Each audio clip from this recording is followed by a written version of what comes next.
अभी आप रमाशंकर साहब जी के विचारों को सुन रहे थे। आप लोगों के बीच कुछ निवेदन करने के लिए मैं प्रस्तुत हुआ हूँ। वास्तव में कबीर पंथ के लिए जो काम इन्होंने किया ये बहुत ही सराहनीय है। कबीर पंथ ही नहीं अपितु मानव समाज इनके उपकार का बदला कर चुकाना, क्योंकि मुख देखी बात कहने वाले लोग समाज में बहुत होते हैं, यथार्थ सत्य कहने वाले बहुत कम होते हैं। शास्त्रों में कहा गया कि हितम मनोहारी चतुर्लभम बचा, हितकर भी हो, मन को प्रिय भी लगे और सत्य भी हो, ऐसा दुर्लभ होता है। सत्य हमेशा कड़वा होता है, उसको पचाना पड़ता है और उसको पचाने के लिए जिगर चाहिए, कलेजा चाहिए। सत्य सब नहीं पचा सकता। आइए कुछ विचार आप लोगों के बीच में रखूं। खंडन पर बातें आपने बहुत सारी सुन लिया, जो कुरीति समाज में है, जो अंधविश्वास है, उस संदर्भ में अभी आप विचार सुन रहे थे। मैं आपके लिए कुछ निवेदन प्रस्तुत कर रहा हूं कि जिस जीवन को जी रहे हैं, इस जीवन के दो पक्ष हैं। इस जीवन में आदमी दो चीज करना चाहता है और विचार करके देखें, चिंतन करें, उसी पर प्रत्येक व्यक्ति को चिंतन करना चाहिए। कभी आपने ये विचार किया कि त्यागने योग्य वस्तु क्या है और ग्रहण करने योग्य वस्तु क्या है? ये दो बातें बहुत महत्वपूर्ण है जीवन को बनाने के लिए, जीवन को सजाने के लिए, जीवन को संवारने के लिए। कि त्याज्यम की इस संसार में त्याग करने योग्य वस्तु क्या है, किसका त्याग किया जाए। त्याग की बातें तो होती है, त्याग की बातें हम लोग करते हैं कि जीवन में त्याग हो। त्याग किसका? बहुत बड़ा प्रश्न है, विचार करने की बात है कि त्याग किसका किया जाए, त्याग करने योग्य है क्या? केवल आदमी कुछ चीजों का त्याग कर ले तो आदमी के जीवन का उद्धार हो सकता है, आदमी के जीवन का कल्याण हो सकता है। केवल आदमी इतना विचार कर ले कि हमको त्यागना क्या है। लोग घर को त्याग देता है, परिवार को त्याग देता है, जंगल चला जाता है। क्या जंगल जाना ही साधना है? क्या घर को छोड़ना ही साधना है? क्या जंगल चले जाना, घर छोड़ देना, क्या सफेद वस्त्र पहन लेना ही साधना है? क्या लाल वस्त्र पहन लेना साधना है? क्या कपड़े त्यागने मात्र से कोई व्यक्ति साधक हो सकता है? तो उत्तर मिलेगा कि नहीं हो सकता है। मैं एक बार संयोग से हरिद्वार में मेरा बहुत दिनों तक रहना हुआ, अभी भी रहता हूँ, आया है। तो ऊपर जब कभी जाएंगे तो हरिद्वार उत्तराखंड के 63% वन क्षेत्र है, वन्य भूमि है, वन, केवल वन ही वन है, जंगल ही जंगल मिलेंगे। तो संयोग से एक दिन ऊपर जंगल में जाना हुआ तो एक जगह देखी कि बिल्कुल साफ सुथरा, सफाई, स्वच्छता, पवित्रता, बिल्कुल साफ सुथरा, कहीं कोई कचरा नहीं। ध्यान देकर के आप लोग सुनिए, समझने वाली बात है कि बिल्कुल कहीं कुछ कचरा नहीं, बिल्कुल साफ सुथरा। तो कुछ देर मन में हुआ कि थोड़ी देर जाकर के यहाँ बैठ जाते हैं, कितना अच्छा जगह है, कितनी अच्छी जगह है, और जाकर के वहां बैठ गए। संयोग से वहां का जो संत था वो आया, इतना जोर से डांटा हमको, कहा कि हाँ बहुत कहीं यहाँ आकर के क्यों बैठ गए? हमने उससे प्रश्न किया कि क्या हुआ? कहा कि ये जगह मेरी है, यहाँ कोई आकर के बैठता नहीं है, ये तो मेरी जगह है, यहाँ तो मैं रहता हूँ, यहाँ किसी को प्रवेश करना बिल्कुल मना ही है, कोई भी व्यक्ति यहाँ नहीं आ सकता है। हमने उससे प्रश्न किया कि कहाँ से आया?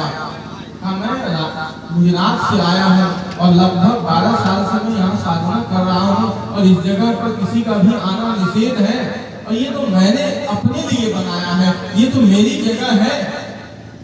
हमने कहा कि आप इतनी दूर से यहाँ तक आए हैं, गुजरात से वापस यहाँ हरिद्वार में आए हैं तीर्थ नगरी में साधना करने के लिए, लेकिन अभी तक आपके भीतर का जो है मेरापन वो नहीं गया कि ये भूमि मेरी है। और फर्क इतना है कि आप घर में थे तो घर मकान को अपना समझते थे और यहाँ आए तो आप इस भूमि को अपना समझते हैं। तो आपके त्याग में कहाँ कोई अंतर कहाँ पड़ा? आपके भीतर में त्याग की भावना आई कहाँ?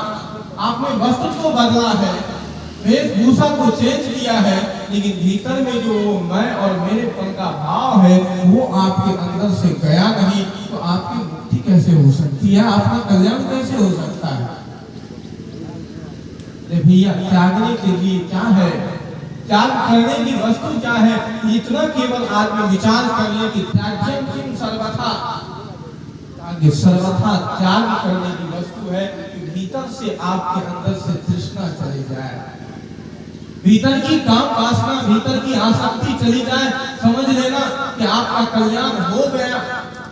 अगर भीतर में इच्छा है, भीतर में वासना है, तो जहां जाओगे वहीं संसार बस जाएगा, जहां जाओगे वहीं आप संसार बसा लोगे, जहां जाओगे वहीं घर बस जाएगा।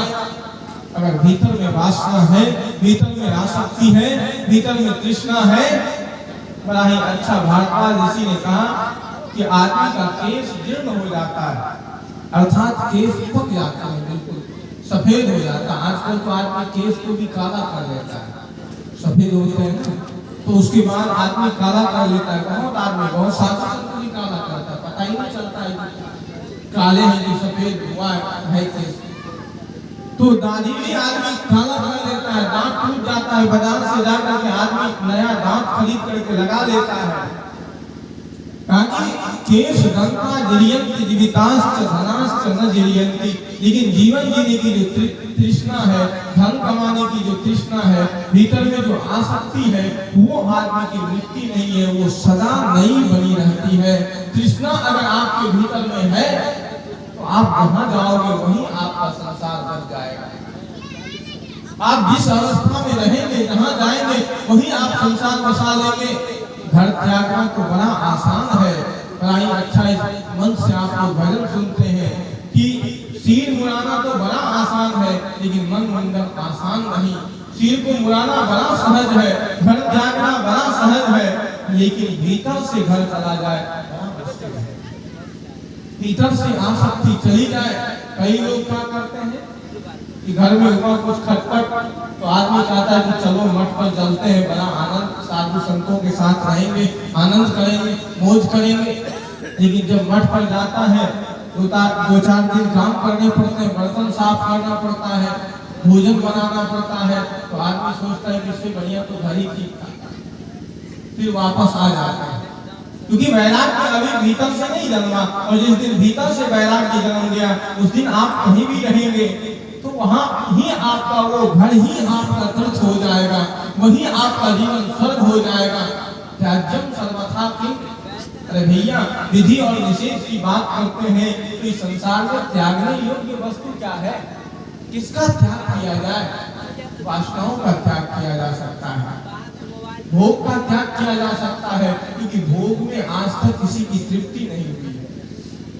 त्याग करने योग्य वस्तु आसक्ति है, आसक्ति का त्याग किया जा सकता है, तृष्णा का त्याग किया जा सकता है, क्योंकि आज तक संसार से कोई भी व्यक्ति पूर्ण नहीं पाया।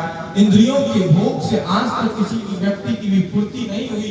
एक छोटी सी घटना मैं आप लोगों को कहूं। एक भिखारी था, भीख मांगता था, भिखारी भीख मांगता था, कभी किसी के यहाँ कभी किसी के यहाँ भीख मांगता था। संजोग से एक दिन भीख मांग रहा था, सुबह का समय, उसी रास्ते से नारद जी जा रहे थे। तो कहानी काल्पनिक है समझाने के लिए, तो वो भीख मांगते हुए जा रहे थे। तो तो नारद जी मिल गए, कहा कि सुबह का समय है, आपको कुछ न कुछ तो देना ही पड़ेगा, बिना दिए यहाँ से हम जाने नहीं देंगे, बिना दिए जाने नहीं देंगे। सुबह का समय है। उस भिखारी ने कहा कुछ न कुछ तो आपको देना ही पड़ेगा, ताकि मेरे पास तो कुछ देने के लिए नहीं है, लेकिन मैं तुम्हें एक पत्र लिख देता हूँ। कुबेर के पास जो धनपति है, उनको जितना धन चाहिए उतना धन वहाँ मिल जाएगा।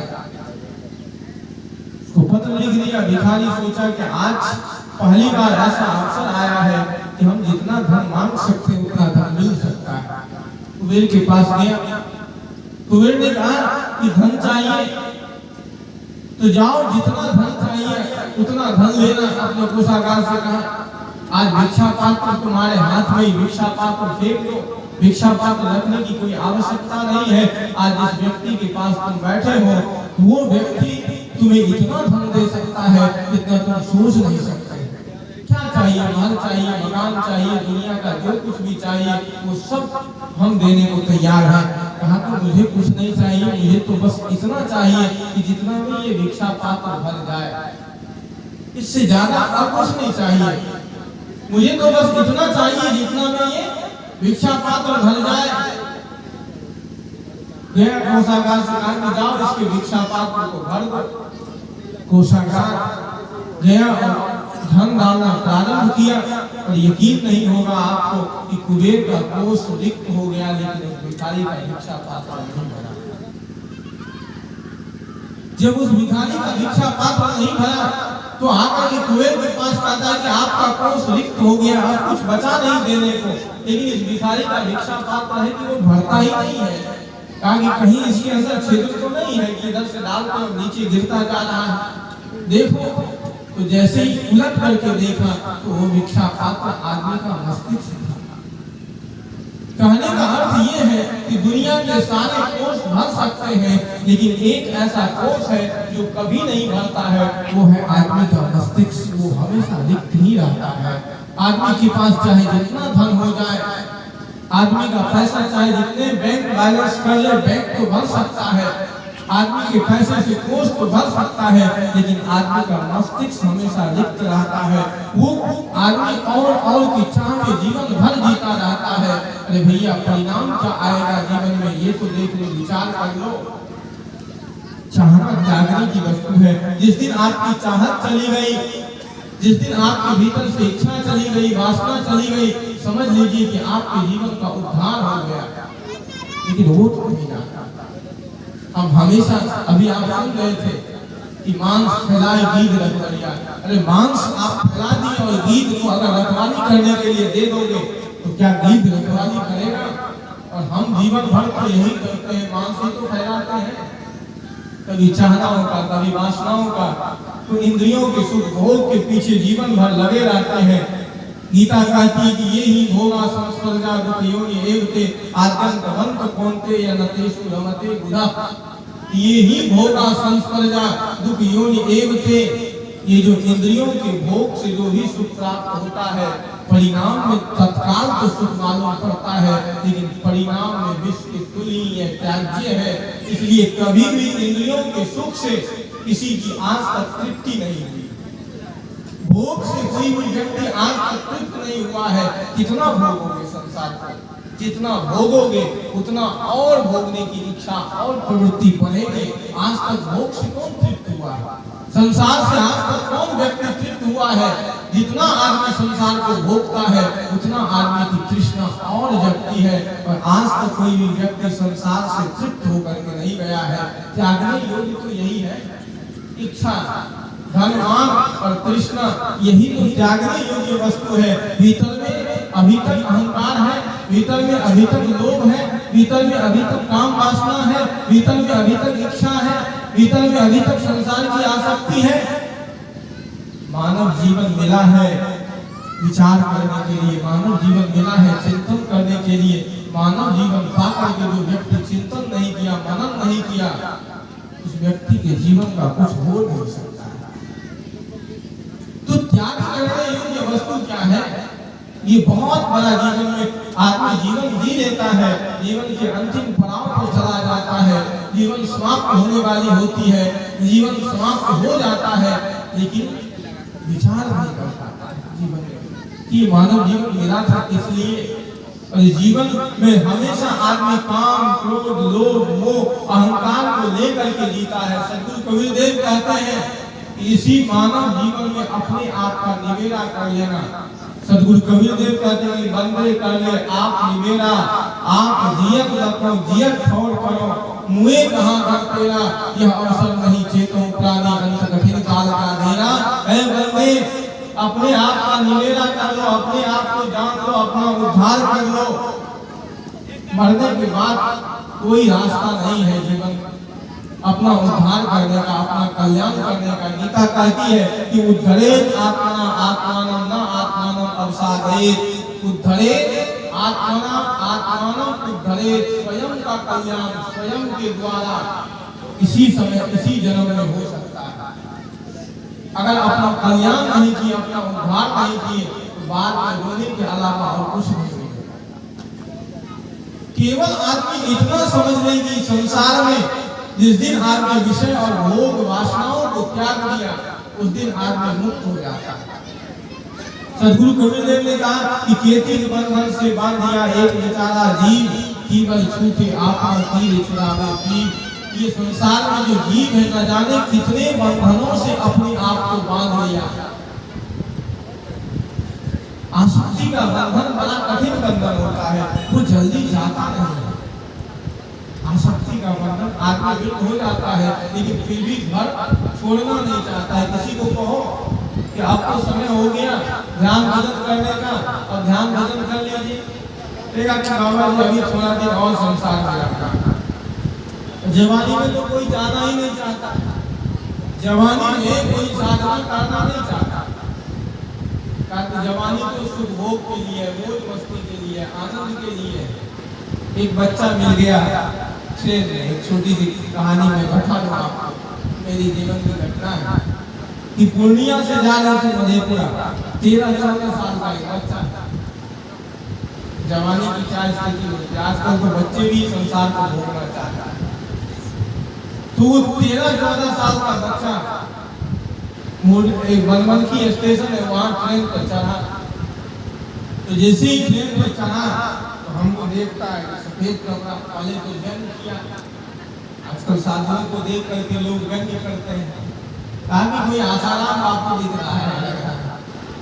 फिर कहा कि रामपाल जैसे दिखता है, फिर कहा कि राम रहीम जैसे दिखता है। फिर आकर के बगल में बैठ गया, बड़ा चालू लड़का था,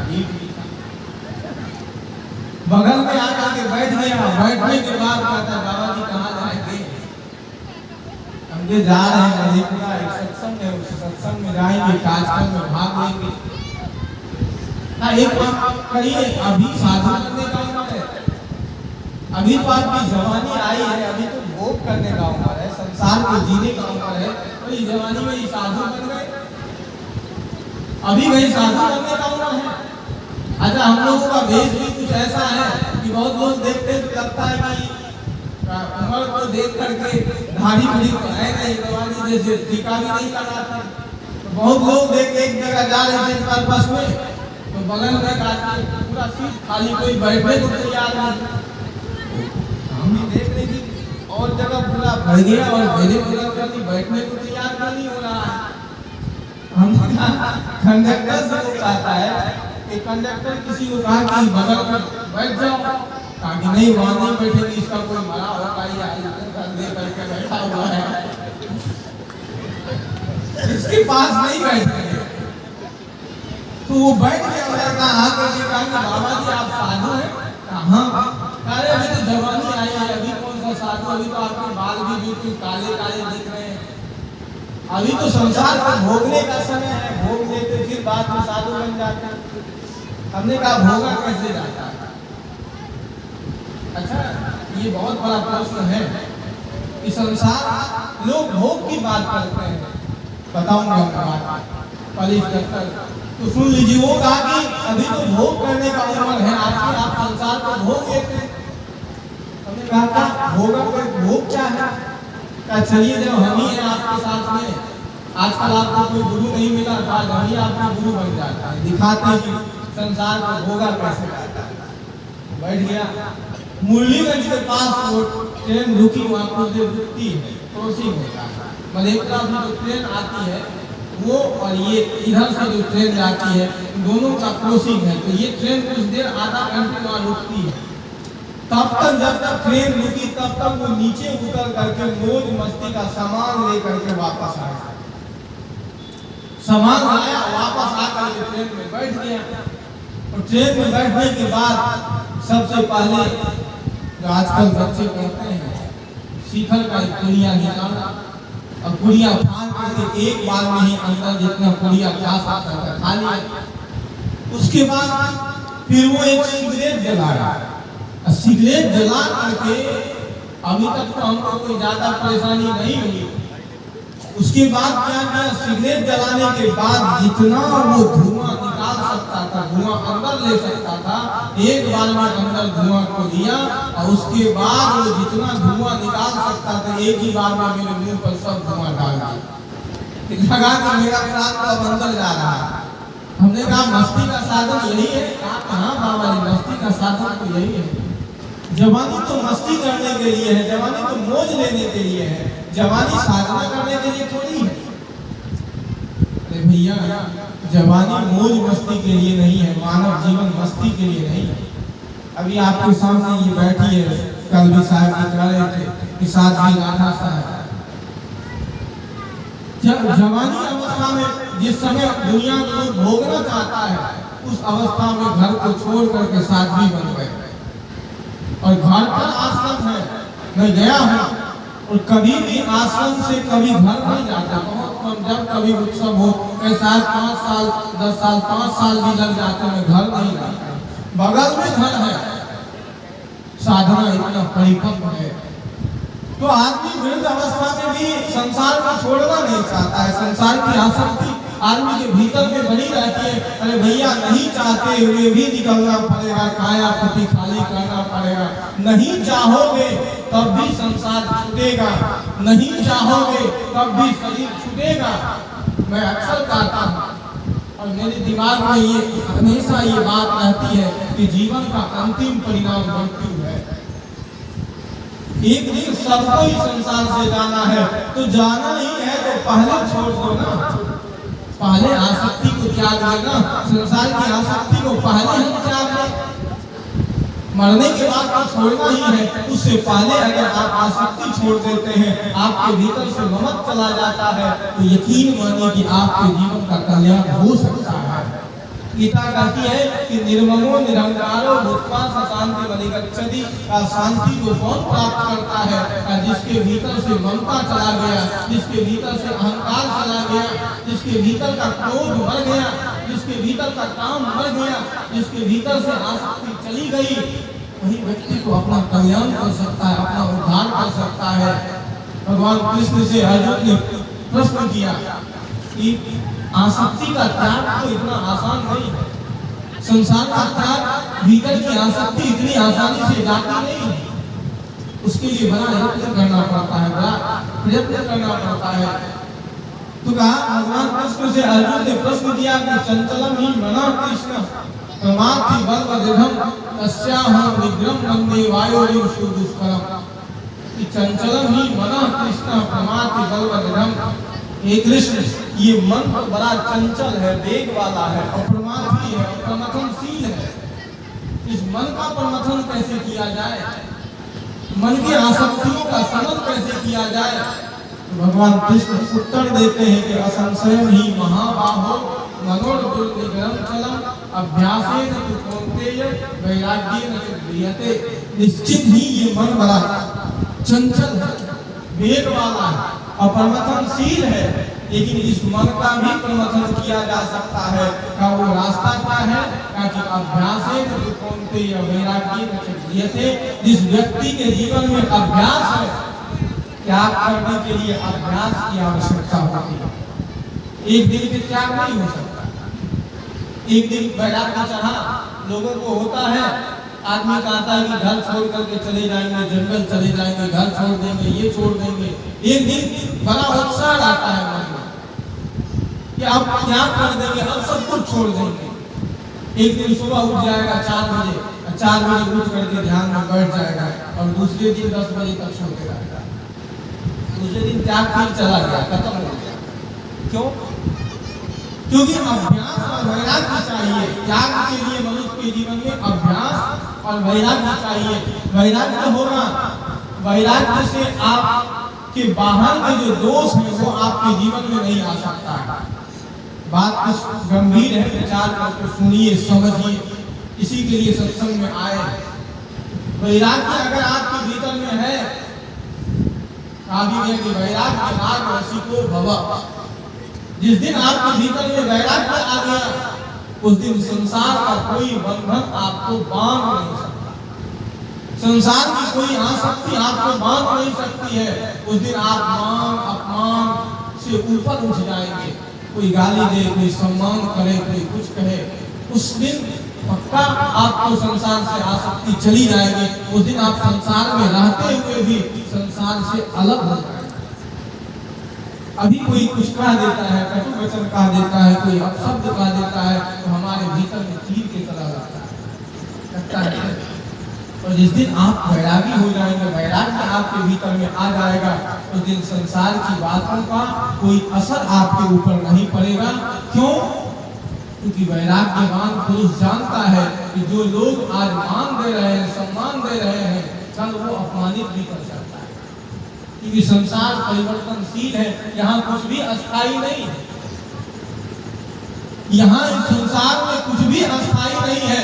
जो लोग आपको गालियां दे रहे हैं, कल वही आपके सम्मान में भी खड़े हो सकते हैं। और जो लोग आज आपको सम्मान दे रहे हैं, कल वो आपको गालियां भी दे सकते हैं, है कि नहीं? जो आपके मित्र हैं, कल वो दुश्मन भी हो सकते हैं। और जो दुश्मन है वो आपके मित्र भी हो सकते हैं। जिस पद पर आज आप हैं, उस पद से आप नीचे भी गिर सकते हैं और उस पद से आप ऊपर भी जा सकते हैं। ये संसार का नियम है, क्योंकि संसार परिवर्तनशील है। यहाँ हर एक दिन सब कुछ बदल रहा है। आदि शंकराचार्य जी ने कहा कि परिवर्तने संसारे वृत्तः को न जायते। इस परिवर्तनशील संसार में कौन ऐसा व्यक्ति है जो जन्म लेता है, मरता नहीं है, जो आता है जाता नहीं है? किसके जीवन में परिवर्तन नहीं आता है? किसके जीवन में हमेशा सुख है, किसके जीवन में, और किसके जीवन में हमेशा दुख है? सुख और दुख दोनों परिवर्तनशील है। शरीर भी मनोधर्मा है, शरीर भी परिवर्तनशील है। इस संसार में कुछ भी अस्थायी नहीं है, सब कुछ बदल रहा है। तो वैराग्यवान पुरुष जो होता है वो अधीर नहीं रहता, धीर होता है, शांत होता है, गंभीर होता है। वो जानता है कि संसार बदल रहा है, मैं नहीं बदल रहा हूँ। इसी बात को अर्जुन ने प्रश्न किया कृष्ण से कि स्थित प्रज्ञस्य का भाषा समाधि स्पर्श केशव। देखिए, महापुरुषों का लक्षण क्या होता है? जो मुक्त हो गए, जिसने अपना कल्याण कर लिया, अपना उद्धार कर लिया, उस व्यक्ति का लक्षण क्या होता है? तो भगवान कृष्ण से अर्जुन प्रश्न करते हैं कि स्थित प्रज्ञस्य का भाषा समाधि स्पर्श केशव स्थित धीहि प्रभासे किमासे प्रजेत किम। कि स्थित प्रज्ञ पुरुष का लक्षण क्या है? वो कैसे बोलता है, वो कैसे चलता है, कैसा उसका जीवन होता है? भगवान कृष्ण ने उत्तर में कहा कि प्रजा हाथी यदा कामान सर्वान पार्थ मनोगतान आत्मन्येव आत्मन्नः तुष्टः स्थित प्रज्ञस्तदुच्यते। भगवान कृष्ण कहते हैं कि प्रजा हाथी यदा सर्वान कामान मनोगतान, जिस स्थिति में साधक की सारी कामनाएं समाप्त हो जाती है, जिस स्थिति में साधक की सारी कामनाएं समाप्त हो जाती है, प्रजा हाथी यदा सर्वान कामान मनोगतान, उस स्थिति में साधक अपने स्थिति में स्थित हो जाता है, वो व्यक्ति मुक्त हो जाता है। गीता कहती है कि शक्नोति यह सोढुम प्राप्त शरीर विमोक्षणात् काम क्रोध भवम देगम संयुक्तः सुखी नरः। जो व्यक्ति जीते जी अपने जीवन में काम क्रोध लोभ मोह अहंकार के वेग को मार लेता है, वो आदमी सुखी हो जाता है, मुक्त हो जाता है। यही शत्रु महाबाहो काम रूपम गुणासरम। हे अर्जुन, सबसे बड़ा शत्रु इस दुनिया में कोई है तो काम है, इच्छा है, वासना है।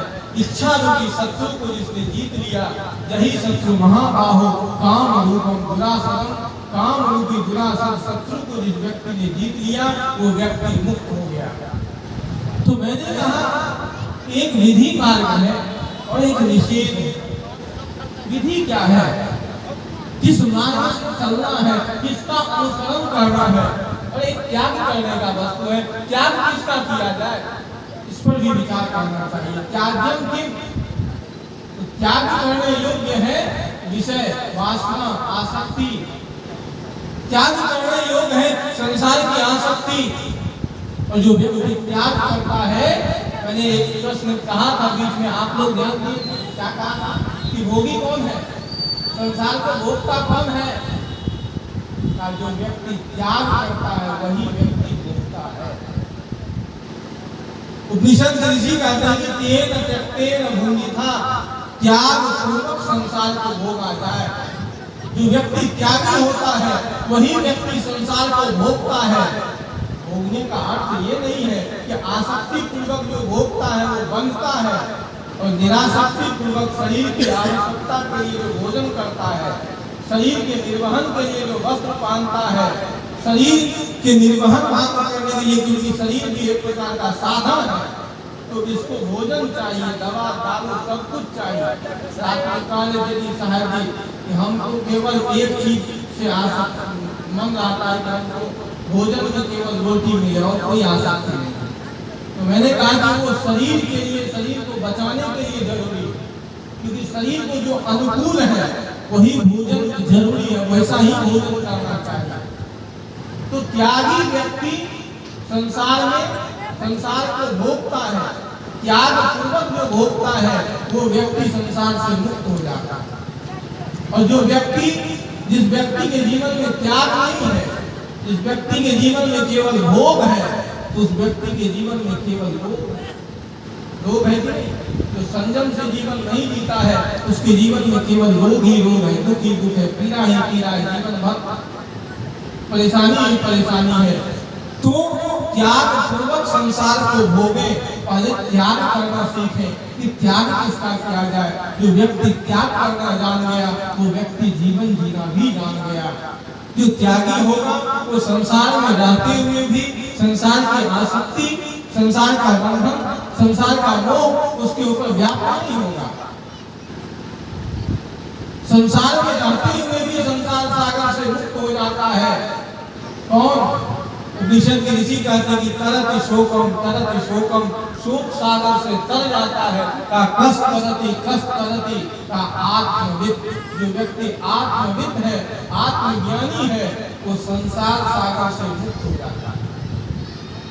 वो व्यक्ति संसार सागर से मुक्त हो जाता है, वो संसार में रहते हुए भी संसार से मुक्त हो जाता है। प्रश्न आता है, कभी आप पढ़ेंगे उपनिषद को तो छांदोग्य उपनिषद में एक संवाद है, मैत्री गार्गी और याज्ञवल्क्य का संवाद। याज्ञवल्क्य ऋषि जाते हैं जनक जी के यहाँ, सभा लगी थी, पहले शास्त्रार्थ होते थे। शास्त्रार्थ में पंडितों को बुलाया जाता है, ज्ञानी व्यक्ति को। तो याज्ञवल्क्य ऋषि को भी, सभी ऋषि को बुलाया गया। जनक जी ने एक शर्त रखी कि जो व्यक्ति सबसे बड़ा ज्ञानी है, सभी गाय, जितने भी गाय थे पहले दान में गाय दिया जाता है, क्योंकि सबसे पहला धन का गौ धन, गाय को सबसे पहला धन माना जाता है पहले। आज ऐसी बात नहीं है।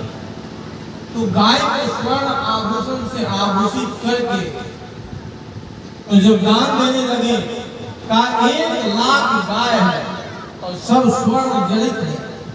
इस गाय को वही व्यक्ति ले जा सकता है जो इस समय सबसे बड़ा ज्ञानी है। क्या? इस समय जो सबसे बड़ा ज्ञानी है इस सभा में, वही व्यक्ति ले जाए। और इस दुनिया में कौन व्यक्ति है जो कहे, अपने आप कहे कि मैं सबसे बड़ा ज्ञानी हूँ? जो व्यक्ति ये कहेगा वो सबसे बड़ा मूर्ख होगा। जो स्वयं अपने आप को ज्ञानी सिद्ध करे, आजकल लोग लिखते हैं ना, नाम के पीछे 1 लाख 1,000 क्या क्या लिखते हैं, फलना ठिकाना, इतना बड़ा नाम हो जाता है आदमी इतना बड़ा नाम लिखता है। समझ लीजिए कि जो व्यक्ति जितना विशेषण अपने पीछे लगाता है वो व्यक्ति उतना बड़ा मूर्ख है, चाहे मैं ही क्यों नहीं है। विशेषण लगाने से कोई व्यक्ति बड़ा नहीं है। परंतु गुरुदेव जी तो अंतिम अवस्था में कहा थे कि हमारे नाम के आचार्य भी आचार्य, और जितना है इसको सब विशेषण को हटा दो, केवल लिख दो धर्म स्वरूप, केवल इतना लिख दो धर्म स्वरूप। लोग क्या करते हैं, मुझे फोन करेंगे तो अपने नाम के आगे इतना विशेषण लगाते हैं कि मैं अमुक आदमी बोल रहा हूँ। भैया कभी विशेषण मत लगा, इतना जितना सहज अपने आप को बना सको, जितना सरल बना सको। सदगुरु अभिलाष साहब जी हमेशा लिखते थे अभिलाष दास, कोई फोन करे तो कहा मैं अभिलाष बोल रहा हूँ। तो याज्ञवल्क्य ऋषि अपने सेवकों को, शिष्यों को, कौन अपने आप को ज्ञानी कह सकता है, लेकिन याज्ञवल्क्य ऋषि ने अपने शिष्यों को कहा कि जितने भी गाय हैं इस सब गाय को ले जाओ। वास्तव अपने शिष्यों को कहा तो सभी पंडित नाराज हो गए। इस सभा में इतने लोग बैठे हैं, कोई ज्ञानी नहीं है, केवल यही याज्ञवल्क्य ऋषि ज्ञानी है। तो सभा में गार्गी बैठी हुई थी ऋषि का, उन्होंने याज्ञवल्क्य से बहुत सारे प्रश्न किए। उस सभी प्रश्नों का उत्तर याज्ञवल्क्य ऋषि ने उसको दिया। वो गार्गी स्त्री होकर के संसार में रहते हुए भी उसने इतने प्रश्न किए, इतने प्रश्न किए, याज्ञवल्क्य ऋषि के भी पसीना गिरने लगा कि इतना बड़ा यात्री ऋषिका भी हो सकती है, एक स्त्री भी हो सकती है। कहने का अर्थ ये है कि संसार में रह करके भी कोई भी व्यक्ति अपना कल्याण कर सकता है, उद्धार कर सकता है। केवल जीवन जीने का ढंग जान जाए, केवल त्याग करने की वस्तु क्या है इसको जान जाए कि त्याज्यम सर्वथा किम, त्याग करने के लिए सर्वथा क्या है, कहा कि धन मान यौवन और तृष्णा यही त्याज्य है। जिस व्यक्ति ने धन की आसक्ति को त्याग दिया, जिस व्यक्ति ने मान त्याग दिया, जिस व्यक्ति ने अहंकार त्याग दिया, निर्ममो निरंकारो दुःखा शांति मधिगच्छति, का शांति को कौन प्राप्त होता है, का जिस व्यक्ति के भीतर में ममता नहीं है, तो जिस व्यक्ति के भीतर में अहंकार नहीं है, वही व्यक्ति शांति को प्राप्त होता है, उसी व्यक्ति का कल्याण होता है, उसी व्यक्ति का निर्माण होता है। तो संसार में रहते हुए भी जिसने धन का मान का और आसक्ति का त्याग कर दिया, वो व्यक्ति संसार सागर से मुक्त हो गया। अरे भैया, अपना कल्याण चाहते हो, अपना उद्धार चाहते हो, अपना मोक्ष चाहते हो, तो स्वयं को उद्धार करने के लिए एक मार्ग है त्याग का, त्याग करने का, कि त्यागी क्या करना है, और दूसरा मार्ग है ग्रहण करने का, कि ग्रहण क्या किया जाए, किसका अनुसरण किया जाए, किसको धारण किया जाए, धारण करने के लिए क्या है। अब इस विषय पर चर्चा करूंगा तो एक लंबी व्याख्या हो जाएगी और समय बहुत हो गया है। तो शाम का सत्र है, विशेष चर्चा भी शाम में होगी। तो अभी केवल इतना ही है कि त्याग, जीवन में त्याग का होना बहुत जरूरी है। त्यागी व्यक्ति जो होता है वही संसार की वास्तविकता को जान पाता है, और जो आदमी मोह में रहता है वो कभी भी संसार की वास्तविकता को नहीं जान सकता। उसकी मृत्यु तो ऐसे ही हो जाती है, वो व्यक्ति तो ऐसे ही चला जाता है, वो जीवन की वास्तविकता को जान ना पाता है। अगर जीवन की वास्तविकता को समझना चाहते हैं, जीवन के यथार्थ को समझना चाहते हैं, तो अधिकार कि वो निशा सब सो बनिहारा दे गई सब अनेक प्रकारा, नहीं कभी राम की जाग जोगी प्रमाण की प्रपंच केर गिरोगी, जनिया तभी मिलागा जब सब विषय विनाश मिलागा। मोह रूपी रात्रि में संसार के सारे लोग सो रहे हैं। अरे भैया, उसका जीवन तो सोते सोते चला जाता है। भोगी व्यक्ति का जीवन सोते सोते चला जाता है। तो जीवन को समझ कहाँ पाता है, संसार को समझ कहाँ पाता है, और उसको इतनी समझ कहाँ है। संसार को समझने के लिए, जीवन को समझने के लिए, अपने को जानने के लिए त्याग की आवश्यकता है। जो त्यागी है वही संसार को जान सकता है। जो भोगी है वो कभी संसार को नहीं जान सकता है, वो संसार की वास्तविकता को नहीं जान सकता है। वो भोग में ही रच पच करके मर जाएगा और फिर जन्म लेगा, फिर मरेगा, फिर जन्म लेगा, फिर मरेगा। उसका जीवन भोग में ही चला जाता है। पुनरपि जन्मम पुनरपि मरणम पुनरपि चक्रे जननी शयनम, पुनः पुनः जन्म लेता है, पुनः पुनः मरता है, पुनः पुनः संसार में आता है। इसी प्रक्रिया में उसका जीवन चला जाता है। तो जो व्यक्ति त्यागी होता है वो व्यक्ति संसार सागर को जान करके अपना कल्याण भी कर लेता है, अपना उद्धार भी कर लेता है और संसार की वास्तविकता को जान भी लेता है। अगर अपना कल्याण चाहते हैं, अपना उद्धार चाहते हैं तो त्याग सबसे बड़ी आवश्यकता है। आज त्याग करने की, तो त्याग क्या करना है? भीतर से आसक्ति, भीतर से मोह वासना, इसी का त्याग करना है। बोलिए सद्गुरुदेव की।